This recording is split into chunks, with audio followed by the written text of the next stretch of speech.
afternoon. Good, thanks. Right, great.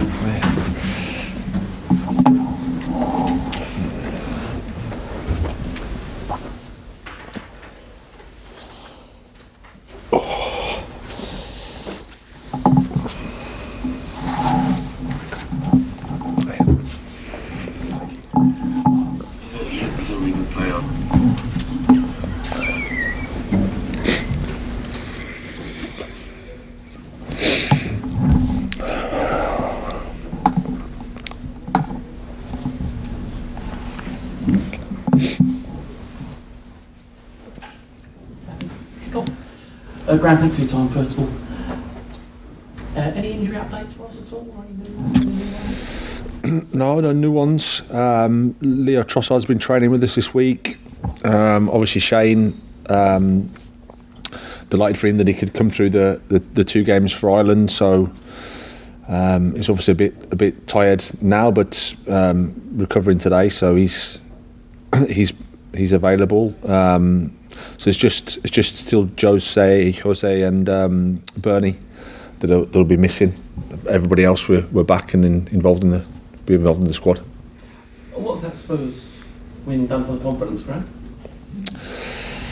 Well, I think it's always nice to win at home in front of our supporters. We've been disappointed a little bit with the results that we've had, and you know what it's like. It's when you don't get the win, things build, of course. That's just normal. As much as we were quite level-headed, I think, in terms of our performances, apart from maybe the Chelsea match where we didn't feel that we played as well as we could. All the other performances have been quite good in relation to the opposition we played. But as I said before, it's the Premier League and the margins are quite small. You have to do a lot to win.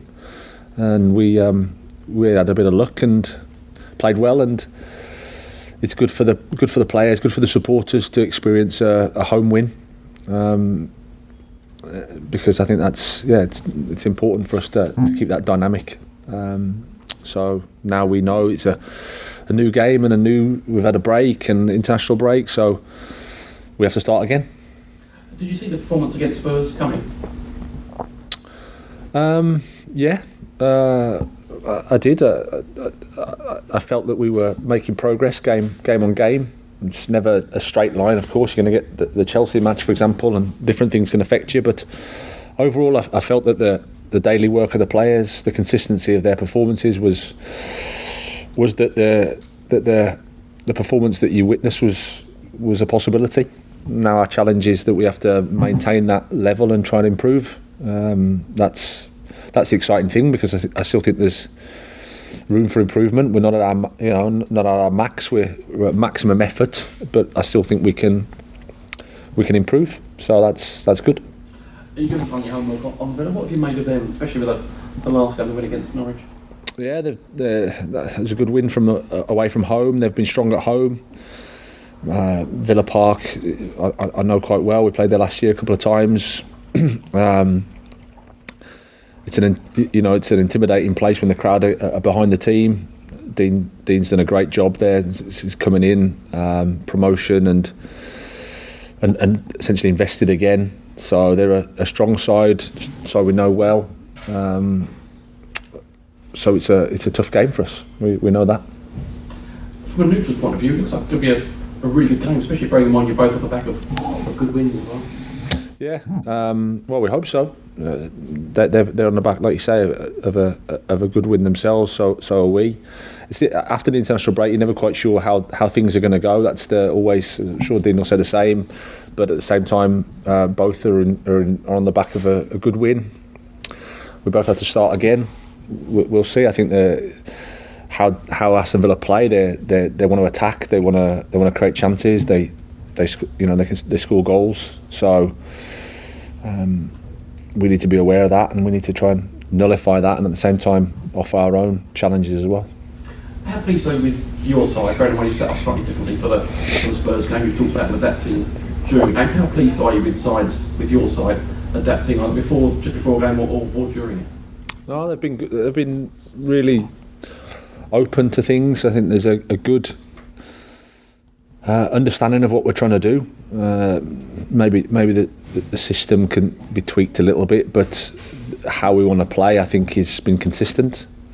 And like I said, as we work more and more, it's only 8 or 9 games in, we'll improve our understanding as well. So there has to be a level of consistency in terms of what we're trying to do and how we're trying to play. But in a game, everything changes a little bit in relation to the opposition, in relation to how the other teams are playing, what your aim is in the game. But the players' approach has been really, really good. How pleased are you for Conley obviously getting his start for you guys on scoring, and then of course playing for the Republic in midweek as well? He's quite a couple of weeks, isn't he? 19 years old. We have to look after him, make sure that he has, a long, successful career. But he was great in the game for us. Not just his goals. I thought his overall contribution to the team was really good. Pressed well, defended well, linked up well with Neil. So played his role really, really well. And then just nice for him to get that international debut. It's fantastic for him. Disappointed obviously for him and the Irish boys that the result wasn't what they wanted, but that's part of life as well. He has to deal with that. Now it's a case of recovering him and seeing how he is for the weekend. We're speaking to Adam Webster a little bit later on. How well has he done for you? Very much quite a big bite for a championship defender. Yeah, he's been. He had to wait, I think. He came late in the window, so we had to bide his time to get in the team. But you can see his qualities, what he brings. There's not too many of his type around, I would say. Able to carry the ball out of defence, play out of defence, still defend his box well. We're lucky that we've got a lot of options in that area of the pitch, got good competition. But he came in against Man City and in a tough environment and acquitted himself well, and he's been part of what we're trying to do. So we're happy with him. He's settled into the group really well. He's a good lad. So the fee that you mentioned hasn't affected him or us. It's just to come in and play. The local paper pointed out that you kind of drip fed in some of the new players that come through here and some of your players. Was that always the plan? No, I wouldn't say it was a plan in terms of. No, football has to decide who plays, not whether I've signed them or not. It's not fair. I think, like I said, Adam had to wait his chance because in pre-season we'd had a settled defence. So it was same with Leo. Leo missed the first game against Watford. He just felt that it was the right thing to do to make a different decision. So it should always be football rather than whether I've signed them or not as to whether they play. That's how I think anyway. What was your take on events in the Bulgaria game midweek? I mean, I didn't watch the game, to be honest, but my pretty much like everybody else, sad, very very sad. Unfortunately, it's a society problem as much as it is a football problem, but something we don't want to see, of course, and we're as a club fully supportive of any campaign that we can do to educate and to make sure we don't have to witness those type of events.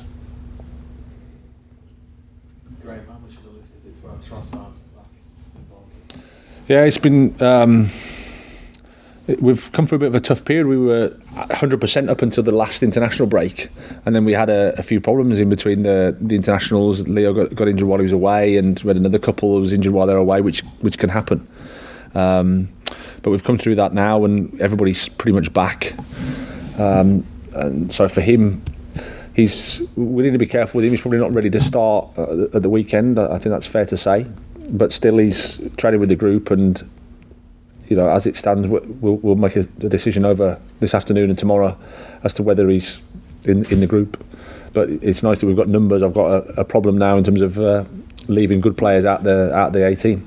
That's the next question. Where does Trossard fit in? Because a lot of people in the short space of time that he's played, were impressed with his performances. Yeah, no, and that's the problem that you want. You want the players to play, to do well, but that's football. Sometimes you have to come out the team. You're out the team for different reasons, and then the challenge is for those coming in to do well and to stake their claim for a place. So you want that healthy competition amongst the group. I think all our players are unique in terms of there's not another Aaron Connolly, there's not another Neil Malpai, there's not another Leo Trossard. So they're just making sure that they bring their best of themselves to the training session every day and the games, and then it's up to me to select. I've got the problem to select the best ones. Does it excite you to have Connolly and Trossard in the same team, the prospects of that, because they're the sort of crowd-pleasing players, for want of a better way to put it, aren't they? Yeah, they are, yeah.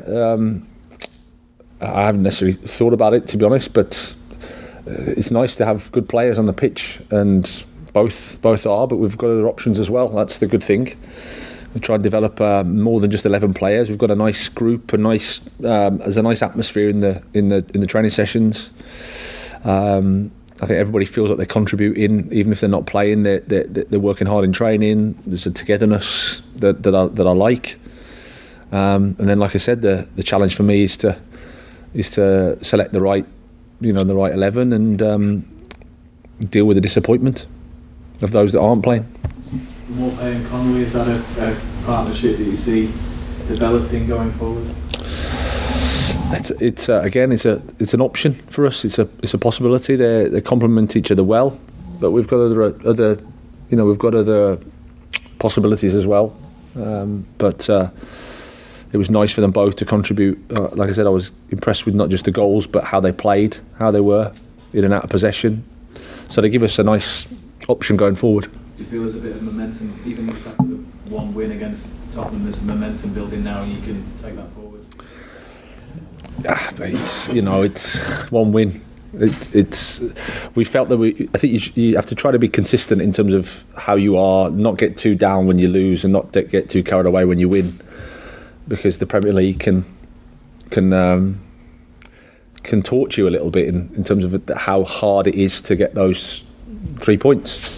You can go a long time sometimes. It's just the reality of the competition. That's why we love it. No, we're just looking forward to the game now, and we'll do our best to carry on the momentum that is from one match. Just finally from me, Graham, what did you do during the international break? What did I do? We had a little bit of training. I went to see The Lion King with my eldest son. Bit of football, just watching a bit, but take the time to just have a little bit of a breather as well. How important is it for the players to have a bit of a break sometimes as well, Graham? Yeah, it's a tricky one, because you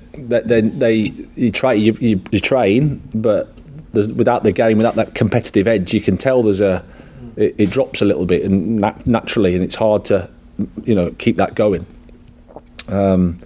So that they have to take the opportunity when they can to just give the brain a little rest, and at the same time just keep ticking over physically. It's a challenge to get the balance right, but this we're happy with this week. These last couple of weeks, we've used it in a good way, I think, and it's nice that we've got a good group of players back and good numbers in training, and we're looking forward to the game. Looking forward to starting again. Obviously, Aaron's got a lot of the headlines. Neil scored again. What's been the reaction from Glenn Murray, obviously top scorer for the last 2 seasons? Have you seen his reaction when he's not been involved maybe as much as he would have hoped? It's been impeccable, to be honest. Really, really supportive of the lads. As you can imagine, they're 2 young guys, but having someone like Glenn around helps him enormously, and he's selfless in that regard. Speaks to Aaron, speaks to Neil, wants them to do well, and he's waiting for his chance to come on and be him. It's the important thing. We don't expect Glenn to be Aaron Connolly or Neil Malpai. We expect Glenn to be himself, and all the guys in the group have got a huge respect for him. So the way he's been amongst the players, the way he's been with the young guys has been fantastic. And I think you need those players around when you've got a couple of young lads. It's so important. And he could still have a role to play on the pitch for you right across the season. Of course, yeah. Things change really quickly, and whether he's starting or whether he's coming on, he's a really important player for us. He's an important player every day. He's an important player in the changing room. He's an important person for us. So he's helped enormously in terms of what we've done so far. I know you would have seen Aston Villa last season. Would you say that they have a similar approach to playing the game that you have here at Brighton? Yeah, similar. I mean, they want to attack. Mostly 4-3-3. They've been playing Jack Grealish on one of the higher ones, so he gives them a bit of flexibility to drop in from the. So they're not necessarily a winger as such. Jack will pick it up in between the lines, and there's good rotation between him and Hurahan in midfield. So they're a little bit different in that regard, but still they want to attack. They want to be positive. They've got a direct option with Wesley. The ball can go in the box quickly with him. So no, I've been impressed.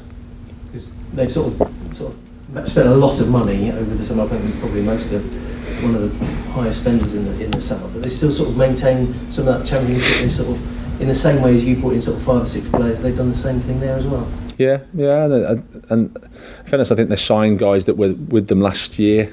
So even though they've spent money on bringing some of the loan players that were there in the championship. They've got McGinn and Grealish in midfield, who I think are really, really good players. And they've added Wesley and a couple of other options in midfield, so got that competition. But how they want to play has stayed pretty much the same. The ideas are pretty much the same.